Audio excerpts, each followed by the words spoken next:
Welcome. I'm going to be cooking Somali food for the first time today, or should I say sodawa. So basically I'm half Somali. I've never made Somali food before, so you'll have to bear with me. But today I'm making suqaar.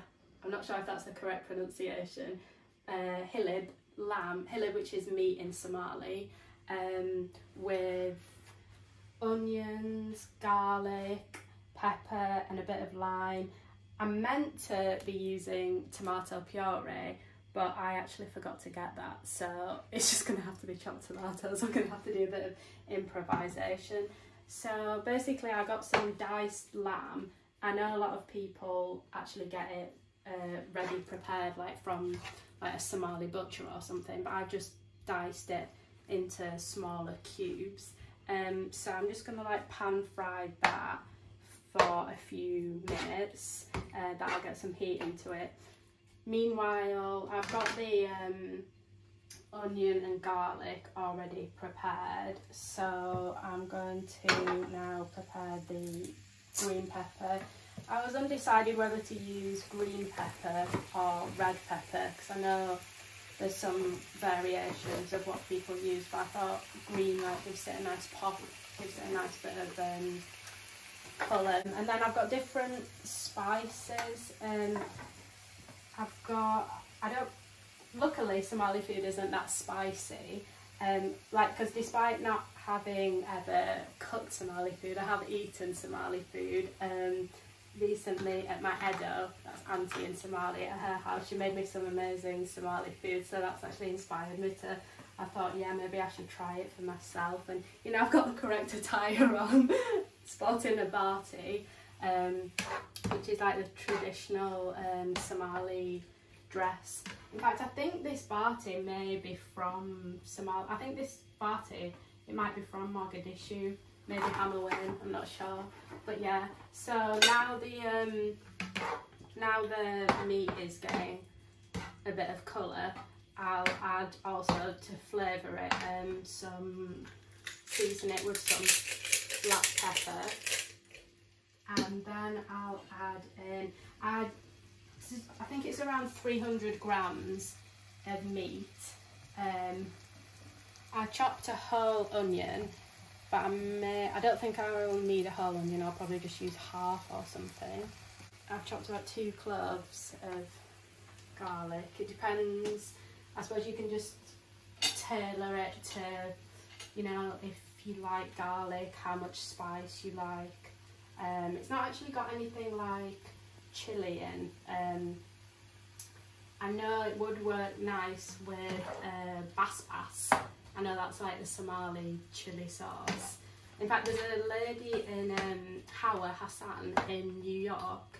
She makes like basbas and stuff, so if I had some of that, I would pair it with this. I think that would work nicely, but for now I think I'll just have it without the chilli. So that's just, while that just browns for a minute,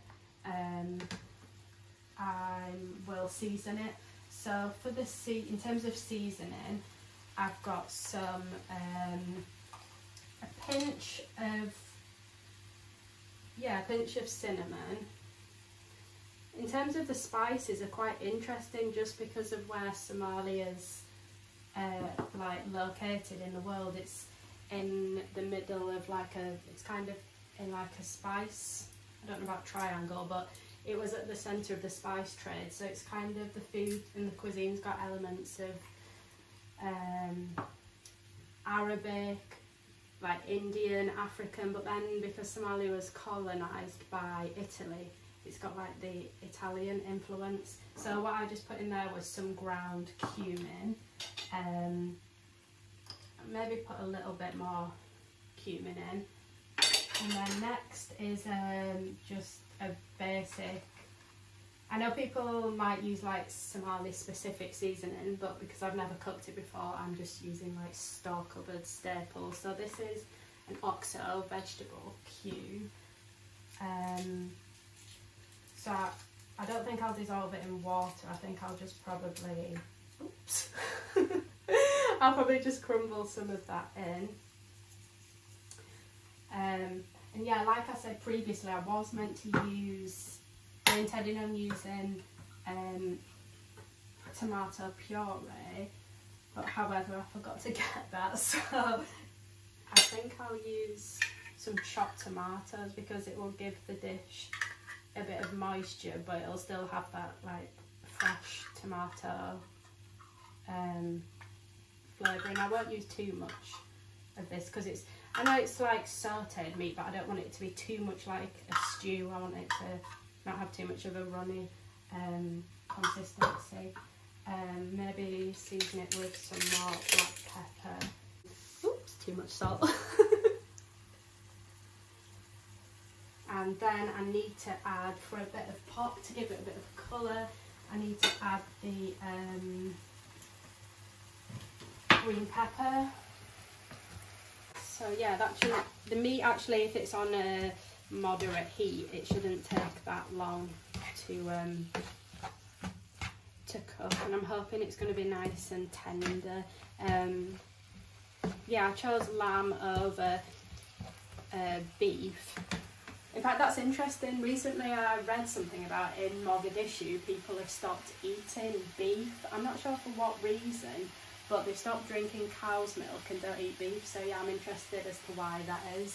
I know in Somalia, I don't know if they use lamb or if they would use, is it hilibari? I don't know if that's goat meat or camel meat, but yeah, I thought lamb's my favourite, so I thought yeah, I'll go with lamb.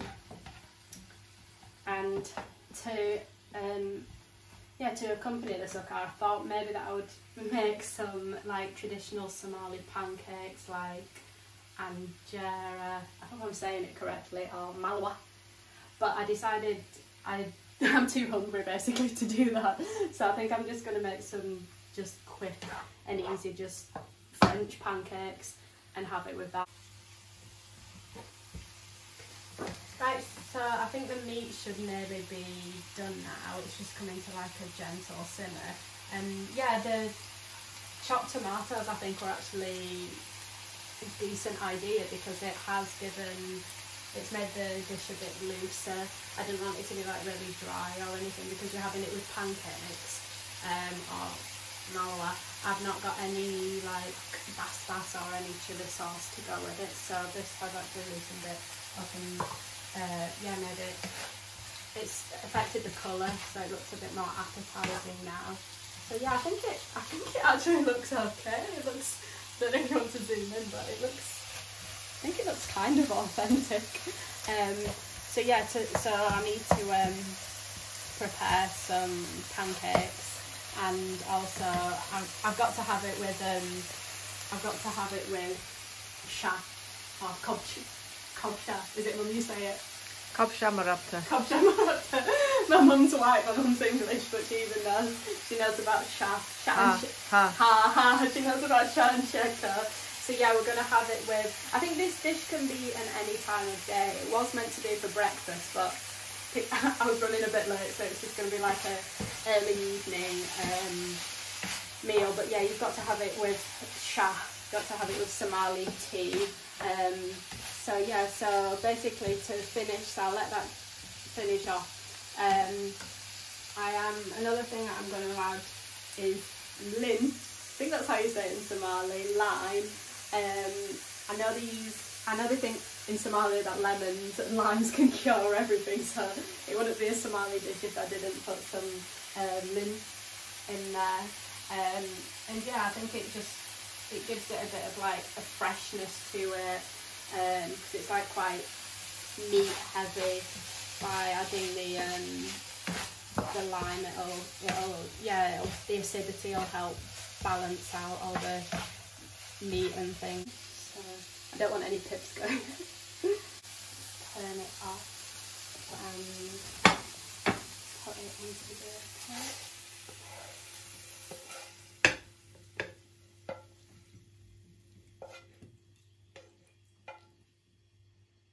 Right, so I'm back. The suqaar, the hilib, I'm keeping that warm. I'm just making some pancakes to go with it. They're not actually traditional Somali pancakes. Basically, I was too hungry to wait for the, if you're making like injera or malwa, you have to wait for the mixture to prove. So I thought I'd maybe attempt that another day. So I'm just making some like basic French pancakes, but this is the third attempt now. I make pancakes all the time and they're fine, and then typical, the one time that I've videoed them, yeah, I'm just having ag with them. So so hopefully this time when I try and flip them, they'll be okay. Is it? Yeah, that looks good. Woo! Finally success! Right, so it's finished now. It's finally made my first ever Somali meal. So I've made suqaar, pancake, moos, sha. I think it's sha. I don't know if it's ades or begin. I don't know. Basically, white tea, sha, Somali sha. So basically, in Somali cuisine, you will eat moos, which is banana, with like anything from hilib, which is meat, to bris, rice, or pasta. It's like an interesting mix, but yeah, it's an interesting taste, flavour combination. So yeah, I don't know if you want to zoom in.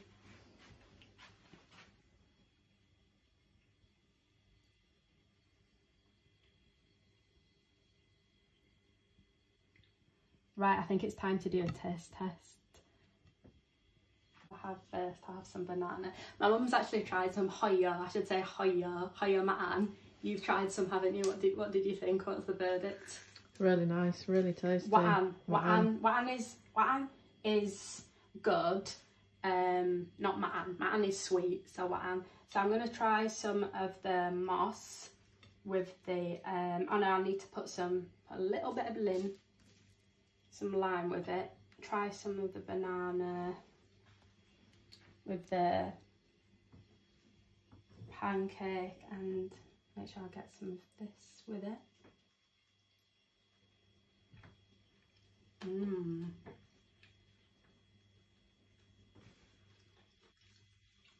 It's really nice.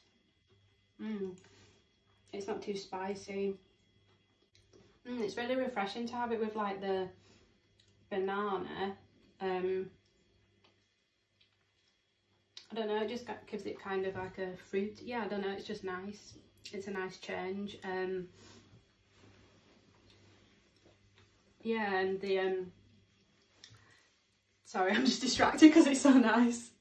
Yeah, but it's really, yeah, it tastes good, and it would probably be better with something like a traditional Somali pancake. But it does work with like a just generic pancake if you're just in a hurry and you don't have time to like let the mixture prove. Yeah, I've actually made it with sha. I don't know, is the S for Somali? Is it for sha? Is it for suqaar? Who knows, but yeah, it is definitely nice.